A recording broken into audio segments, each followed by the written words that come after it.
उसके महल में एक बहुत सुंदर बाग था। बाग में तरह तरह के फूलों के पौधे और अनेक प्रकार के मीठे फलों के पेड़ थे। लेकिन इस बाग में सबसे आश्चर्यजनक चीज थी, एक सेब का पेड़ था जिसमें सोने के सेब लगते थे। राजा ने इस पेड़ की देखभाल का खास इंतजाम कर रखा था। जब इसके फल पकते थे तो चौकीदार रात दिन पेड़ का पहरा दिया करते थे ताकि कोई सोने का सेब चुरा कर न ले जाए। लेकिन एक दिन की बात है कि बाग के माली ने जब सोने के सेबों को गिना तो उसमें से एक सेब गायब था। उसने दौड़कर राजा को खबर दी। राजा फौरन बाग में पहुंचा। उसे यह देखकर बड़ा आश्चर्य हुआ कि देखभाल का इतना पक्का इंतजाम होने पर भी एक सेब किसी ने चुरा लिया। उसने ऐलान किया कि कोई सोने के सेब को चुराने वाले चोर का पता देगा, उसे इनाम दिया जाएगा। सबसे बड़े राजकुमार ने राजा से कहा कि रात में वह पहरा देगा और चोर को पकड़ने की कोशिश करेगा। राजा ने उसको इसकी इजाजत दे दी। बड़ा राजकुमार रात में पहरा देने लगा, लेकिन 2 घंटे बाद ही उसे नींद आ गई और वह सो गया। सुबह उठकर जब उसने सेबों को गिना तो वह देखकर चकित रह गया कि रात भर में एक और सेब गायब हो गया था। इसके बाद दूसरी रात को मंझले राजकुमार ने पहरा देने का काम संभाला।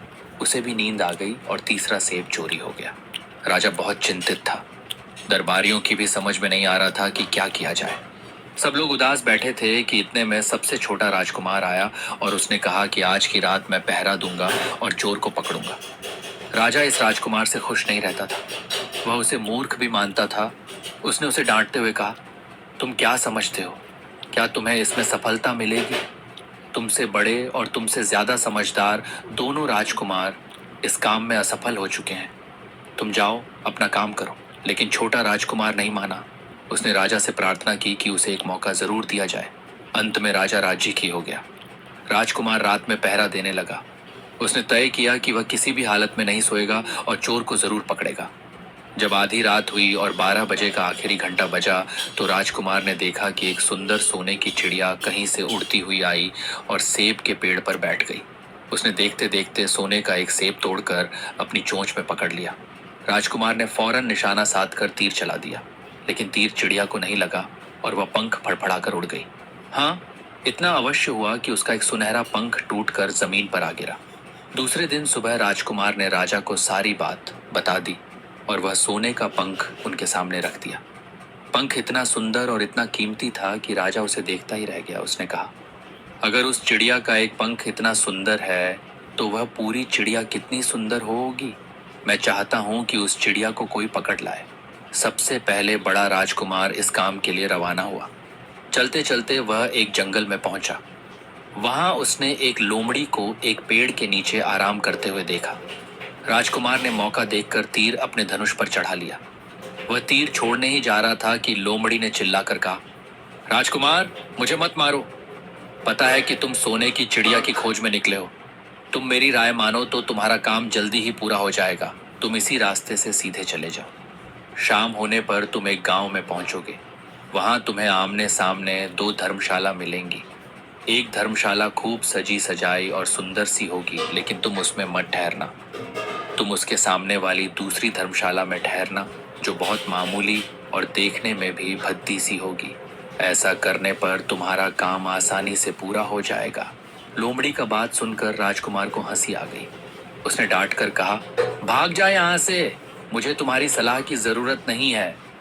ये कहकर उसने तीर छोड़ दिया, लेकिन लोमड़ी बहुत चालाक थी। वह बचकर निकल भागी। राजकुमार आगे चलता गया। शाम को जब वह एक गांव में पहुंचा तो उसने देखा कि वहां सड़क के किनारे सचमुच 2 धर्मशाला थीं। उनमें से एक धर्मशाला खूब सजी सजाई थी और उसके अंदर से लोगों के नाचने गाने की आवाजें आ रही थीं।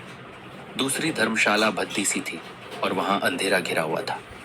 राजकुमार सजी सजाई धर्मशाला में ठहर गया। थोड़ी देर में वह भूल गया कि वह असल में सोने की चिड़िया की खोज में निकला था। उधर जब काफी समय बीत गया और बड़ा राजकुमार नहीं लौटा तो मंझला राजकुमार सोने की चिड़िया की खोज में चल पड़ा। वह भी उसी तरह चलते चलते जंगल में पहुंचा तो वही लोमड़ी उसे भी मिली।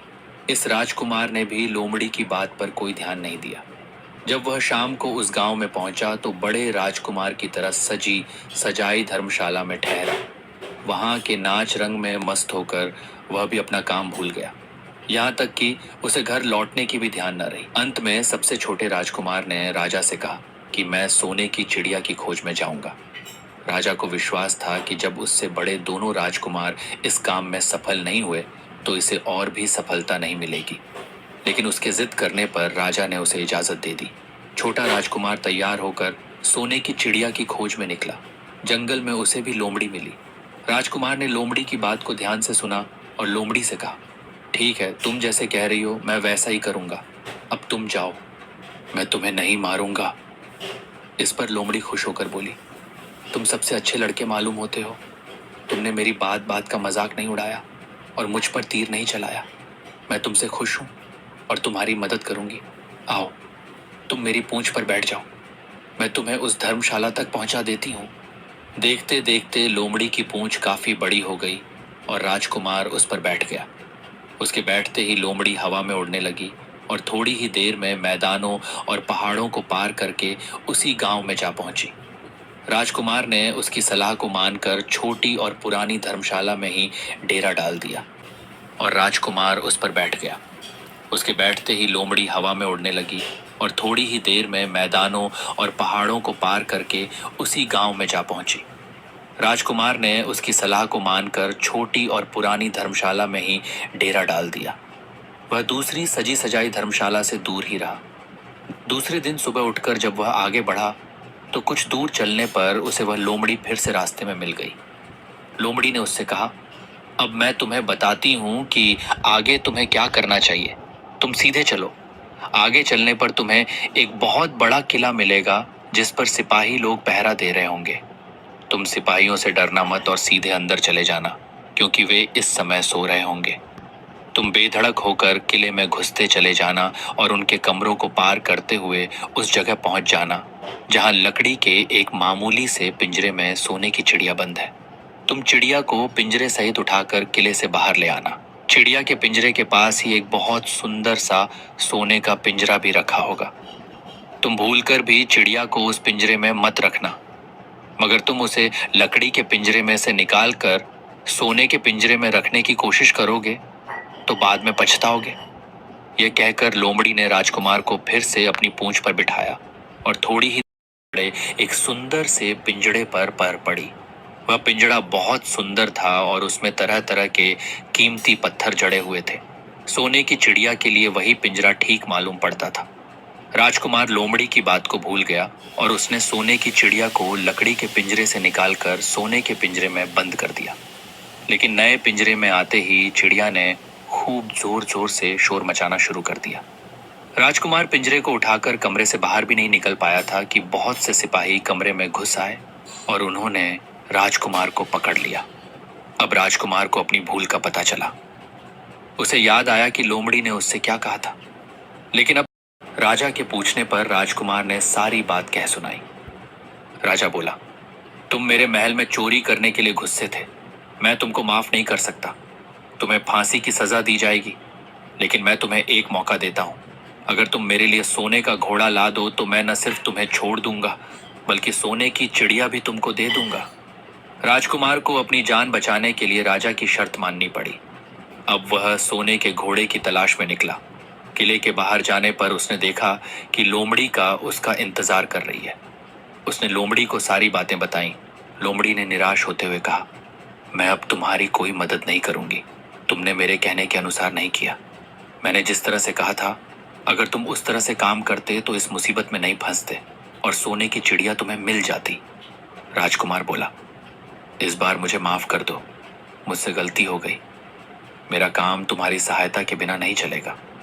मुझे राजा ने सोने का घोड़ा लाने के लिए कहा है, वरना वह मुझे फांसी पर चढ़ा देगा। लोमड़ी ने कहा, खैर, मैं तुम्हें माफ करती हूं। अब तुम ऐसा करो कि मेरी पूंछ पर बैठकर सीधे चले चलो। कुछ दूर जाने पर तुम्हें एक दूसरा किला मिलेगा। उसी किले की घुड़साल में तुम्हें सोने का घोड़ा बंधा हुआ मिलेगा। महल के नौकर चाकर सब सो रहे होंगे। तुम चुपचाप जाना और घोड़े को खोल लेना। लेकिन एक बात याद रखना, वहां घोड़े के पास ही घोड़े पर कसने के लिए 2 जीनें रखी होंगी। उसमें से एक तो पुरानी चमड़े की जीन होगी और दूसरी सोने की जीन होगी। तुम सोने की जीन को छूना भी मत और उस घोड़े पर पुरानी चमड़े की जीन को कसकर सवार हो जाना और उसे दौड़ते हुए किले से बाहर चले आना। भाग गए। थोड़ी ही देर में राजकुमार पकड़ लिया गया। राजकुमार को सिपाहियों ने हाथ बांधकर अपने राजा के सामने पेश किया। राजा ने सारी बातें सुनकर कहा, तुमने मेरे घोड़े को चुराने की कोशिश की है, इसलिए तुम्हें फांसी की सजा दी जाएगी। लेकिन अगर तुम मेरा एक काम कर दो तो मैं तुम्हें छोड़ सकता हूँ। यहाँ से कुछ ही दूर एक सोने का महल है और उसमें बहुत सुंदर राजकुमारी रहती है। अगर तुम अपनी जान बचाना चाहते हो तो उस राजकुमारी को मेरे पास ले आओ। तुम्हें इनाम में यह सोने का घोड़ा दे दूंगा। बेचारा राजकुमार, वह फिर से एक नई मुसीबत में फंस गया। उसे मजबूर होकर राजा की शर्त माननी पड़ी। अब वह सोने के महल की खोज में निकला। कुछ दूर चलने पर फिर उसे वह लोमड़ी मिली। पता नहीं कैसे लोमड़ी को सारी बातें मालूम हो गई थी। वह बोली, देखो, तुमने इस बार भी मेरी बात नहीं मानी। मेरी बात मान जाते तो यह नई मुसीबत तुम्हारे गले नहीं पड़ती। खैर, मुझे तुम पर दया आ रही है, मैं तुम्हारी मदद करूंगी। चलो, मैं तुमको सोने के महल के पास पहुंचाए देती हूँ। तुम महल के बाहर ही कहीं पीछे छिपे रहना। जब उसमें से शाम को राजकुमारी तालाब में नहाने के लिए बाहर आए तो तुम आगे बढ़कर उसका हाथ पकड़ लेना। जैसे ही तुम उसको छूओगे, राजकुमारी तुम्हारे साथ आने के लिए राजी हो जाएगी। लेकिन एक बात याद रखना, तुम उसको वहां लेकिन एक बात याद रखना, तुम उसको वहां से अपने साथ ले आना। उसे वापस महल में मत जाने देना। वह तुमसे कहेगी कि मैं अभी अपने माता पिता से मिलकर आती हूँ, लेकिन तुम उसकी बातों में मत आना, वरना फिर मुसीबत में फंस जाओगे। ये कहकर लोमड़ी ने फिर से अपनी पूंछ फैला दी और राजकुमार उस पर बैठ गया। देखते देखते लोमड़ी हवा में उड़ती हुई कुछ देर बाद सोने के महल के पास जा पहुंची। महल के पास पहुंचते ही राजकुमार एक पेड़ के नीचे छिपकर बैठ गया। शाम को जब राजकुमारी नहाने के लिए किले से बाहर आई तो राजकुमार ने हिम्मत करके आगे बढ़कर उसका हाथ पकड़ लिया। उसके छूते ही राजकुमारी उसके साथ चलने के लिए तैयार हो गई। वह बोली, राजकुमार, तुम मुझे जहां भी ले जाना चाहोगे मैं तुम्हारे साथ चलूंगी, लेकिन मुझे थोड़ी देर के लिए अपने माता पिता से मिल आने दो। राजकुमार ने कहा, नहीं, यह नहीं होगा, तुम्हें तुरंत मेरे साथ चलना पड़ेगा। लेकिन राजकुमारी रोने लगी। इतनी सुंदर राजकुमारी को रोते देखकर राजकुमार का मन पिघल गया। अंत में वह राजी हो गया और बोला, जाओ, थोड़ी देर के लिए माता पिता से मिल आओ, लेकिन फिर तुरंत बाहर चली आना। लेकिन राजकुमारी ने जैसे ही किले में पैर रखा, किले के पहरेदार जाग गए और उन्होंने राजकुमार को पकड़ लिया। राजकुमार बहुत पछताया, लेकिन अब क्या हो सकता था। सिपाहियों ने उसे अपने राजा के सामने पेश किया। राजा बहुत निराश था। उसने उसी वक्त हुक्म दिया, इस राजकुमार को फौरन फांसी पर चढ़ा दिया जाए। यह सुनकर राजकुमार रोने गिड़गिड़ाने लगा। इस पर राजा ने थोड़ी देर विचार करने के बाद कहा, मैं अपनी आज्ञा वापस नहीं ले सकता, लेकिन अगर तुम मेरा एक काम कर दो तो तुम्हारी जान बच सकती है। हमारे किले के ठीक सामने ये जो बड़ा पहाड़ है, इसके कारण हमारे किले की सुंदरता नष्ट होती है। अगर तुम 8 दिन में इस पहाड़ को खोदकर साफ कर दो तो हम तुम्हें क्षमा कर देंगे और राजकुमारी का विवाह तुम्हारे साथ कर देंगे। राजकुमार किले के बाहर आकर पहाड़ को देखने लगा। उसके हाथ में एक छोटी सी कुदाली थी। उसकी समझ में नहीं आ रहा था कि इतना बड़ा पहाड़ 8 दिन में वह कैसे खोद सकेगा। फिर भी उसे अपनी जान तो बचानी ही थी, इसलिए वह पहाड़ खोदने लगा। धीरे धीरे 7 दिन बीत गए। इतने दिन तक लगातार खोदने पर भी पहाड़ का सिर्फ एक कोना ही खोद सका। वह दुखी होकर बैठ गया। उसे अब अपने पर बहुत अधिक क्रोध आ रहा था। वह मन में कहने लगा कि अगर मैंने लोमड़ी की बात मान ली होती तो कितना अच्छा होता। लोमड़ी ने मुझको हर बार ठीक सलाह दी और मैं हर बार उसका कहना न मानकर नई से नई मुसीबत में फंस जाता हूँ। राजकुमार इस तरह सिर झुकाए बैठा था कि अचानक उसे अपने पैरों के पास लोमड़ी की पूंछ हिलती दिखाई दी। उसने नजर उठाकर देखा, सचमुच वही लोमड़ी खड़ी थी। लोमड़ी ने मुस्कुराते हुए कहा, क्यों, क्या देखा? सचमुच वही लोमड़ी खड़ी थी। लोमड़ी ने मुस्कुराते हुए कहा, क्यों, क्या हाल है? इस बार तो तुम्हारी मदद करने की मेरी जरा भी इच्छा थी, लेकिन मैं 7 दिन से तुमको पहाड़ खोदते हुए देख रही हूँ। मुझे दया आ गई और मैं तुम्हारी मदद के लिए चली आई। जाओ, तुम बहुत थक गए हो, सो जाओ। मैं थोड़ी ही देर में तुम्हारा काम पूरा कर दूंगी। इस बार राजकुमार ने तय कर लिया था कि अब वह लोमड़ी जिस तरह कहेगी वह उसी तरह करेगा। वह चुपचाप उठकर एक तरफ सोने चला गया। थोड़ी ही देर में उसे नींद आ गई। सुबह जब वह सोकर उठा तो उसे अपनी आंखों पर विश्वास नहीं हो रहा था। थोड़ी ही देर में उसे नींद आ गई। सुबह जब वह सोकर उठा तो उसे अपनी आंखों पर विश्वास नहीं हो रहा था। वहां कहीं भी था कि अब वह लोमड़ी जिस तरह कहेगी वह उसी तरह करेगा। वह चुपचाप उठकर एक तरफ सोने चला गया। थोड़ी ही देर में उसे नींद आ गई। सुबह जब वह सोकर उठा तो उसे अपनी आंखों पर विश्वास नहीं हो रहा था। वहां कहीं भी पहाड़ का नाम नहीं था और महल का सुंदर दृश्य दिखाई दे रहा था। राजकुमार सीधा राजा के पास पहुंचा। राजा उसके काम पर बहुत खुश था। उसने तुरंत अपने वादे के अनुसार राजकुमारी के साथ उसका विवाह कर दिया। जब राजकुमार उस सुंदर राजकुमारी के साथ कुछ दूर चला तो उसे रास्ते में फिर वही लोमड़ी मिली। लोमड़ी बोली, बधाई हो राजकुमार। राजकुमारी के साथ तुम्हें देखकर मुझे बड़ी खुशी हो रही है, लेकिन अब तुम्हें सोने का घोड़ा और सोने की चिड़िया भी प्राप्त करनी चाहिए, क्योंकि वे दोनों चीजें तुम्हारे ही लायक हैं और तुम उन्हें आसानी से प्राप्त कर सकते हो। लेकिन भला मुझे सोने का घोड़ा और सोने की चिड़िया कैसे मिल सकती है? मैं तो इस राजकुमारी को भी उस राजा के लिए ले जा रहा हूँ। लोमड़ी ने कहा, नहीं, तुम ऐसा काम कभी मत करना। इस राजकुमारी के साथ तुम्हारा विवाह हुआ है और यह अब तुम्हारी ही है। अगर तुम मेरे कहने के अनुसार काम करो तो तुम्हें सोने का घोड़ा और सोने की चिड़िया भी मिल सकती है। तुम पहले इस राजकुमारी को लेकर सोने के घोड़े वाले राजा के पास जाओ। राजा खुश होकर तुमको सोने का घोड़ा दे देगा। तुम घोड़े पर सवार हो जाना और सवार होकर सबसे विदा लेना। राजकुमारी से तुम सबसे बाद में विदा लेना।